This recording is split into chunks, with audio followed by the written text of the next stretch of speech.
你好啊，记得个。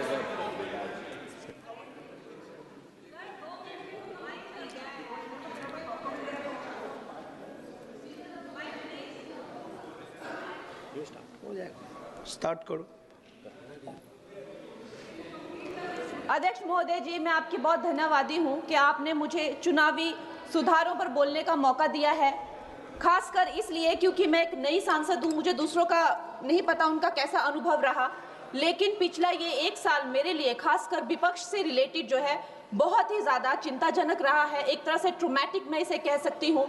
हर दिन इन्होंने यहाँ पे तमाशा किया है, हमारा दिल दहल जाता था इनको देखकर। एसआईआर ये वेल में उतर जाते थे। यहाँ पर इन लोगों ने डराना, धमकाना, धक्का मुक्की, ऐसा कोई इन्होंने किसी तरह की कोई बदतमीजी नहीं है जो एक भी दिन इन्होंने संसद भवन चलने नहीं दिया। हम जनता के प्रतिनिधि हैं, हम यहाँ पर उनकी आवाज लेकर आते हैं, हम कुछ सीखने आते हैं, हम नए सांसद हैं। इन्होंने संसद अगर पिछले 2-3 दिन को छोड़ा जाए तो साल पर शायद ही थोड़ा चलने दिया है। एसआईआर कर करके इन्होंने यहाँ पे तमाशे किए, लेकिन अब जब इनको बोलने की बारी आई एसआईआर पे, तो अध्यक्ष महोदय जी हम देख रहे हैं कि कल leader of opposition Rahul Gandhi ji ने, मुझे लगा क्या खुलासा होगा, हम भी बड़े उत्सुक थे, सारी साल हमने एक ही शब्द सुना है, अब ये क्या ग्रैंड रेवलेशन होगी। लेकिन राहुल गांधी जी जो लीडर ऑफ ऑपोजिशन है, उन्होंने कल जब कहा खादी है, खादी में धागे हैं, धागे में लोग हैं, लोगों के अंदर, उनको जब कहा गया कि आप पॉइंट की बात कीजिए, तो उन्होंने कहा कि मैं अपना फ्रेम कर रहा हूं, मैं अपना आर्ग्यूमेंट फ्रेम कर रहा हूं। और इतनी देर बाद जब वो फ्रेम करके पहुंचे तो ले देकर वो वापस उसी अंतर्राष्ट्रीय मूल की महिला, अध्यक्ष जी मैं एक महिला होने के नाते आपसे रिक्वेस्ट करना चाहती हूं कि every woman is entitled to her dignity. वो अंतर्राष्ट्रीय मूल की है, विदेशी महिला है, लेकिन उन्होंने कितनी बार आकर उन्होंने सोशल मीडिया पे कहा है कि मैं कभी भारत नहीं गई हूं, मेरा हरियाणा चुनाव से कुछ लेना देना नहीं है। लेकिन फिर भी ये लोगों ने बिना किसी ठोस सबूत के उनका यहाँ पे फोटो बना के उन्होंने उनको उछाला, यहाँ पे उनकी तस्वीर उछाली यहाँ पर और यहाँ पर ब्लैक कार्ड यूज करना भी अलाउ नहीं है। इन्होंने फिर भी नियमों का उल्लंघन किया। मैं चाहती हूँ सबसे पहले तो मैं इस सदन की तरफ से उन महिला से बहुत ही माफी मांगती हूँ कि इस सदन में बिना कि उनकी आजकल जो पर्सनैलिटी राइट्स का भी एक बहुत बड़ा क्राइम होता है, उसके उपरांत उनका फोटो यहाँ यूज किया गया, मुझे बहुत खेद है। भारतीय संसद की तरफ, संसद भवन की तरफ से हम उनसे माफी मांगते हैं। और ये देखिए महिलाओं का हमेशा ये अपमान करते हैं, लेकिन हमारे प्रधानमंत्री चाहे बेटी बचाओ बेटी पढ़ाओ हो, महिलाओं को शौचालय देने से लेकर, महिलाओं को गैस देने से लेकर, महिलाओं को जो है वो छात्रवृत्ति न जाने कितनी ऐसी योजनाएं हैं। कांग्रेस वालों शायद तुम लोग ये समझ नहीं पा रहे हो, ईवीएम्स हैक नहीं करते हैं प्रधानमंत्री लोगों के दिलों को हैक करते हैं। और ये लोग दुहाई देते हैं कि वो जो पुराने जमाने के दकियानूसी, वो जो चिट कागज पे लिखकर जो मतदान होता था वो सबसे अच्छा था। ये लोग भूल गए वो दिन, आप लोग भूल गए वो दिन। इंदिरा गांधी वर्सेस राज नारायण का केस, उसको जो है इतिहास में The case that shook the nation के नाम से जाना जाता है, उस पर मैंने एक फिल्म भी बनाई हुई है। वोट चोरी और वोटों की धांधली के लिए एक प्रधानमंत्री पे एक साधारण से नेता ने केस किया था और उस धांधली में वो पकड़ी गई थी।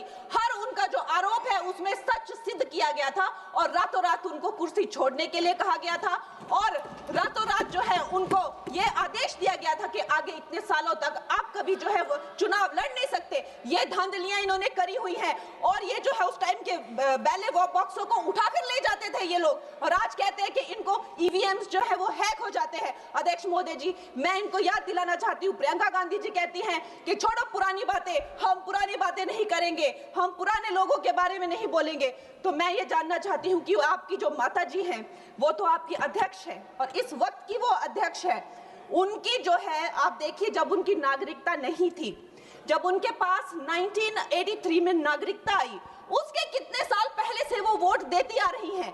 तो ये जो इनका जो परिवार है, एंटाइटलमेंट से जो ग्रस्त ये इनका परिवार है, ये प्रियंका गांधी जी को भी याद रखना चाहिए। चाहे आपका भूतकाल हो, चाहे आपका वर्तमान हो, आप सब लोग, चाहे ईवीएम हो या चाहे कागज पे लिखा हो, जब आप लोगों के चरित्र में जो है किसी तरह की मर्यादा नहीं है, आप लोगों ने कभी भी इस देश का, यहाँ की कानून व्यवस्था का, संविधान का कभी आप लोगों ने सम्मान नहीं किया हुआ है। और अध्यक्ष महोदय जी, बिहार में जैसे ही एसआईआर आया, एसआईआर लागू हुआ, हमारी सरकार ने जो है कम से कम 60 लाख से ज्यादा अवैध, अब ये जो सारे अमाननीय वोट कार्ड है, ये सिर्फ घुसपैठियों के नहीं है। कुछ ऐसे लोग हैं जो माइग्रेट हो गए हैं, कुछ ऐसे भी लोग हैं जो इस दुनिया में है ही नहीं। 60 लाख से ज्यादा। और अगर वो लोग जेन्युइन थे तो उन्होंने, किसी ने तो रिक्वेस्ट करनी चाहिए थी कि भाई मेरा वोटर आईडी कैंसिल हुआ है। उसके उपरांत जो है 21 नए वोटर आईडी जो है उन्होंने दिए हैं। और इस तरह का एक माहौल बना बिहार में कि आज तक की सबसे ज्यादा वोटिंग जो है 67% वोटिंग हुई। नागरिकों में ये उत्साह जगा कि जो है इस तरह की जो क्लेंजिंग प्रोसेस है वो होना चाहिए। मैं एक देशभक्त होने के नाते अध्यक्ष महोदय जी, मैं ये प्रपोज करना चाहती हूँ कि हमारे देश में जो है हमेशा महीने 2 महीने बाद हमारे जो शीर्ष नेतृत्व हो गए, सारे अधिकारी हो गए, हमारे जितने भी रिसोर्सेज हैं, हम लोग उनको हर महीने 2 महीने में इलेक्शंस में जो है पुश कर देते हैं। इससे हमारे देश का बहुत ही भारी नुकसान होता है।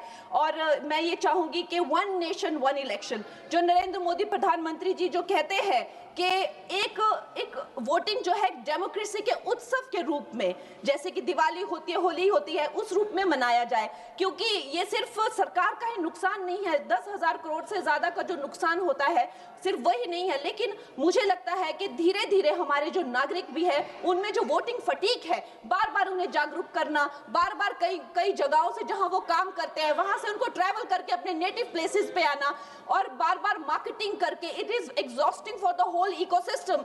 तो मैं ये प्रपोज करना चाहती हूँ कि 1 नेशन 1 इलेक्शन को लाया जाए। और ये जो भी हमें जिस तरह की जो असुविधा होती है हर महीने 2 महीने में इलेक्शंस की, उससे जो है हम बच सकते हैं। जय हिंद। धन्यवाद जी।